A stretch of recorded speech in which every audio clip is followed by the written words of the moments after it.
Hey, Faith Unfiltered podcast listeners, this is Blake Smith, and I am your host for a new series, only for today, though, actually for today, and when we introduce the second half of our panel, and from that point on, they're going to take it on. We're really excited as part of our renaming and rebranding of the Faith Unfiltered podcast. One of the things we've been working on is putting together a panel of experts, if you will. I don't know if they call themselves experts, but they have some great things to offer. And what we want to do with this series is to have some real, raw conversations about subjects that matter and make a difference. Without further ado, I want to introduce the first half of our panel. Like I said, we're going to do 2 episodes to introduce. There are 7 panel members, and we're going to have them come on in 2 sessions. Today, I am with Nicole Shearer, John Hetherington, and Emily Rose. They are the first half of the panels.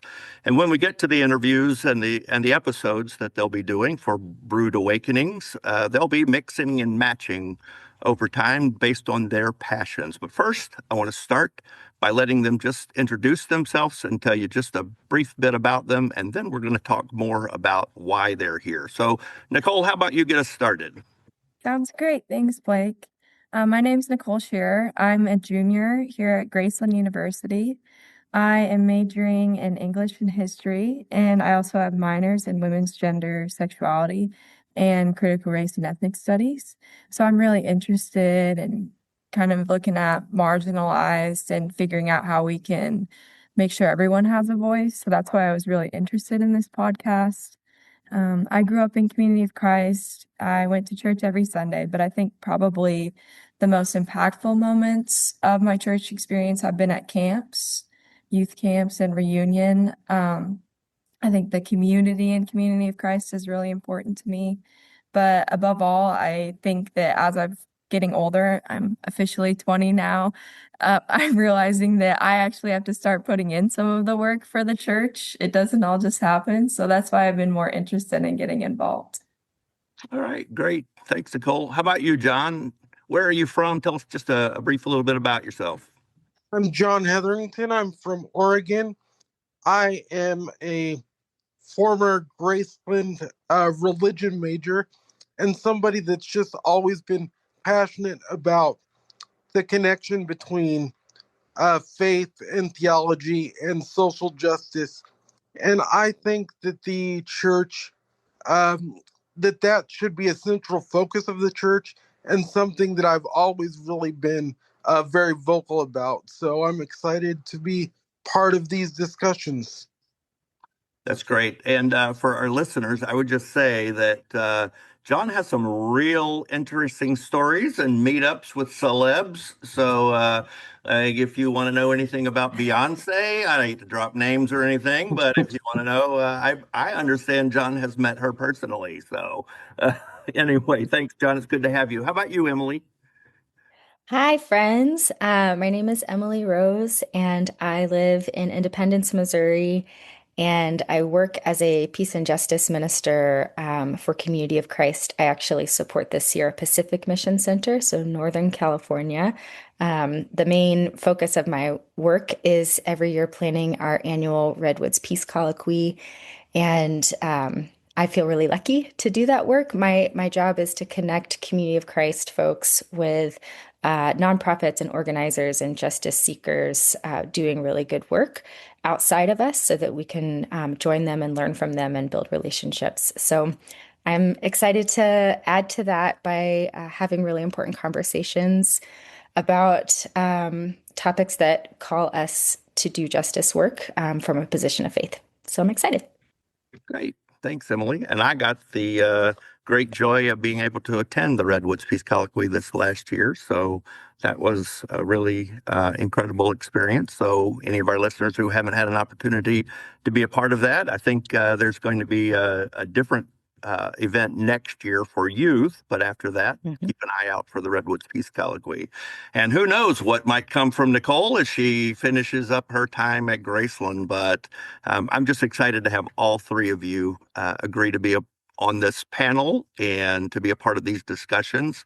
So you've all kind of mentioned a little bit about your background already and the thing that draws you this way, but I'd like for you to just tell our listeners a little bit more about you in terms of those passions. What are you passionate about and why? Maybe what's part of your story that brought you to that place? And we'll just go in the same order. It'd be easy that way. So Nicole, how about you get us started off? It sounds great. I think probably my biggest passion lately has been thinking about public access. So I'm really interested in public libraries and inequities and access to resources and church and all these different things that we need to make us happy and human in this society. So I think there's a lot of things Community of Christ has been working towards that I think are really cool about connecting people and kind of trying to lift up the oppressed. So I've definitely been interested in that. I also think that so last spring I had the privilege of taking Peace and Justice in the Christian Tradition with Tony and Charmaine Chavalah-Smith.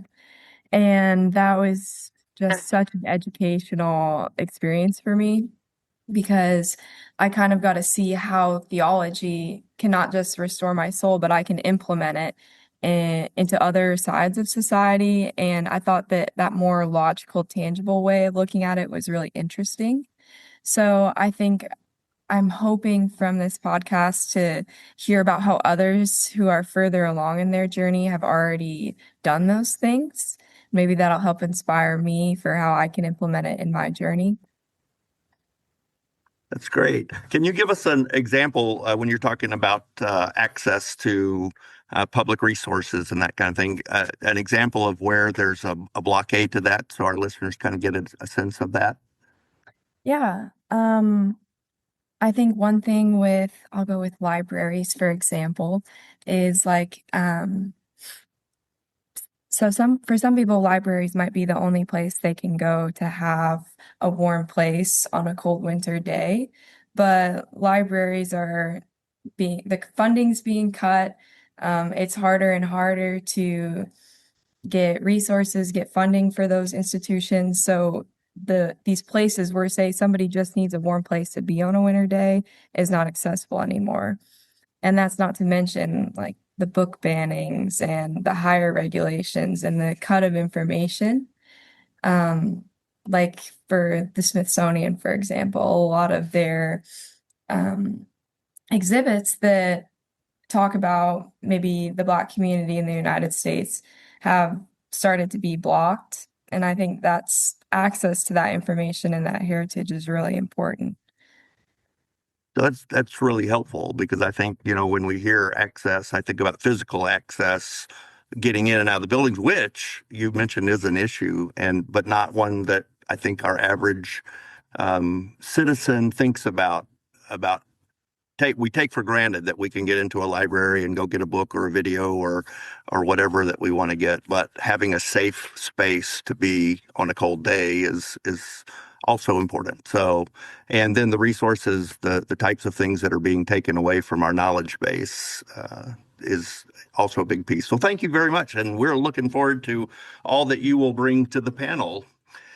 John, how about you? Tell us a little bit about your passions and what brought you to where you are in your journey.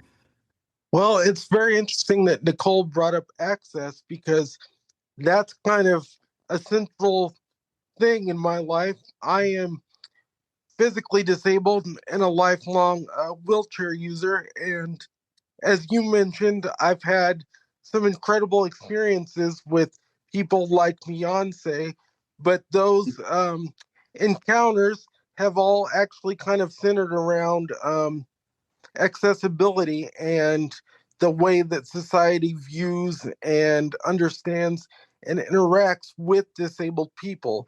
So that is a large reason of where I come from is just that lived experience. And I think that theology and faith and the way that communities address issues of social justice matter because people are coming from those lived experiences. The things that they deal with on an everyday basis aren't just kind of abstract ideas, but things that people really encounter, and they're looking for answers. So that's kind of where I come from. And the work that I try to do is to uplift those experiences because, as you say, they're not often things that society really thinks about. Yeah, and one of the things I know that you bring to the table, John, is an intersectionality of a multitude of issues, and Mhm. uh, so could you say just a little bit more about that? Because I think that's something I want our listeners to hear as we begin to have these conversations about it's not just a single issue in a lot of cases, but the intersection of multiple issues that even make that worse. Sure.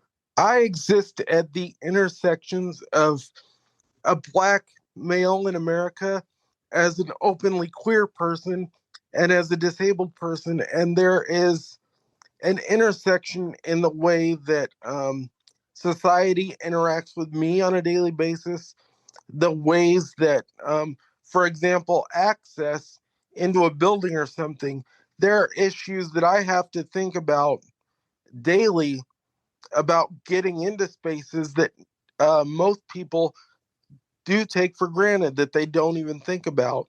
So there is that, but there's also the fact that as a Black person in this country, there's a lot that's going on all the time. Certainly, right now in society, there's a lot as a Black and queer person that those communities are dealing with, that unless you're a part of those communities, you may not be aware of the things that are happening. So I try in my everyday life to highlight and speak about those issues because they, like I say, they matter not just in the abstract, but for me and people like me every day who may not always be listened to or heard. So that's important to me. Yeah, well, thanks, John, and I really appreciate the courage that you have and that you use to be a voice and not let all of the various oppressions beat you down and keep you quiet, because that's such an important voice for us to hear. So thanks for that. Thank you. I appreciate that. And Emily Rose, tell us a little bit about your story. Yeah, I've been trying to think about how to frame my passions because you're catching me on a day where it's only been 12 days of 2026, and I feel like we have just been white knuckling through some really terrible, horrific things, and so I'm just, I guess all of that is to say that I find deep connection between what is going on in the world and how we are called to respond as people of faith. And I get most passionate about like being a connector for community of Christ, to ways that we can jump in and join others who are doing important work for justice. I also that lived experience piece I think is really important. I can't stop thinking about how all of my son's preschool teachers are immigrants, and I don't want ICE to come to my son's preschool. So like there's things that we're all holding, and I just have this deep belief that if we take our enduring principles seriously, that would move us to action beyond Sunday morning.